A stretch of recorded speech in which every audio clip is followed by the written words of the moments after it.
This is Audiobook Caboodle YouTube channel. Click on the subscribe button and listen unlimited audiobooks anytime, anywhere. Manners for Men by Mrs. Humphry. Chapter 12. Public Dinners. The following information is supplied by a gentleman well known in the city and thoroughly au fait in such matters. Public dinners may be classed as those given by associations or public bodies, and those given by institutions such as some of the great city companies.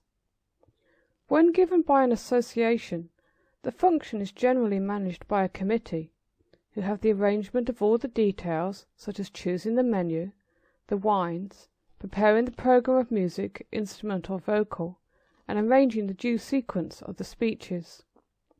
A guest invited to such an entertainment, who may not be of the few highly placed personages who sit at the cross table or on the dais, and from whom speeches are expected, will, on arriving at the hall, hotel, or public institution selected, find that the first thing required of him will be his invitation card. In exchange for this he will be handed a more or less elaborate menu card, which will also contain the list of music, and a sketch showing the position of the guest seats at the tables. After depositing his hat and overcoat in the cloakroom, receiving a numbered ticket for them, he enters the reception or drawing room. His name is announced, and he passes into the room, goes up to the members of the committee who stand by themselves to receive the guests, bows or shakes hands, and passes on to join the other guests, who are either sitting or standing in groups engaged in conversation.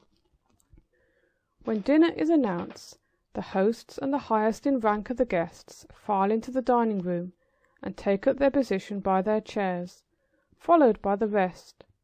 Any clergyman present says grace on being asked to do so, and the banquet commences. Strangers sitting next to each other soon fall into conversation, and after the dispatch of the solid portion of the repast comes the speeches. Music is played at intervals, perhaps a few songs sung by professionals, then desserts, cigars, and coffee, after which the guests find their way to the drawing room for more general conversation, some preferring to leave without re-entering the drawing room. In such large gatherings it is not necessary to take leave of their hosts as a rule. Dinners given by city companies are very much on the same principle.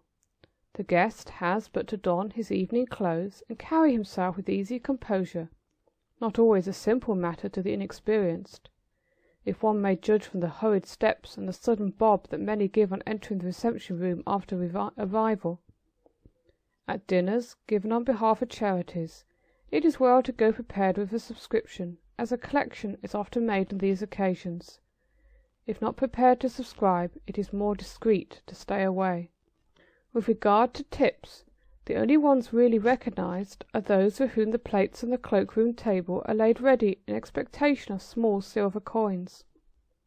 Though no fees are actually necessary at table, the initiated person is well aware that the man behind his chair can administer to his wants, and see that he is liberally provided with viands and wines or other matters, without keeping him waiting longer than necessary. A tip quietly conveyed before the dinner is under way is not by any means wasted. It sometimes happens that semi-official dinners are given at private houses, when proprietors of newspapers or wealthy men interested in certain undertakings entertain the staff of those employed. In such circumstances it may be as well to warn the guests against addressing the footman as waiter. This may appear to be superfluous advice, but I myself have been present when the mistake was made, evidently to the intense indignation of the magnificent being thus addressed. At such dinners as these, the host treats his guests as his social equals for the nonce. By having invited them to his house, he places himself in the position of regarding them as he would his own friends at his dinner table. Any infraction of this would be in the worst taste. It is also usual to abstain from any business talk at such times as these, the conversation being encouraged to dwell on general topics. Though the fiction of social equality is maintained by the host, the guests need not adopt a familiar, free and easy manner in response. True manliness involves sufficient self-respect to preserve the possessor from falling into this error. But it is perhaps a little difficult for the novice, on such occasions, to bear himself in such wise as to avoid undue familiarity on one hand, and an air of stiffness and stand-offishness on the other. In his anxiety not to appear to presume upon the friendliness of his host's manner, he is apt to wear a rather repellent air, and this is more particularly so when the employee is by birth the equal, if not the superior, of his entertainer. It often happens that a man at the head of a great business has risen from obscure beginnings to the command of wealth and a high position in the world, enjoying a title and many of the extraneous advantages of rank.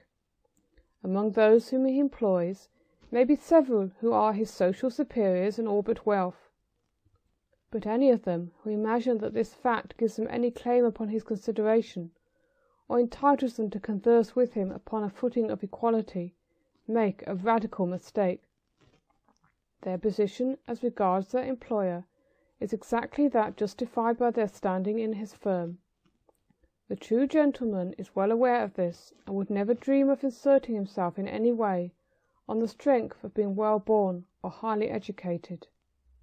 He leaves all that kind of thing to the man who feels his claim to gentlemanhood to be so shadowy and insecure as to need constant insistence. Besides, the host is usually the elder, and deference to seniority is an important part of good manners, and sits extremely well upon the young. End of chapter 12. This was Audiobook Caboodle YouTube channel presentation. For full audiobook, check out our playlist section. Links in description below.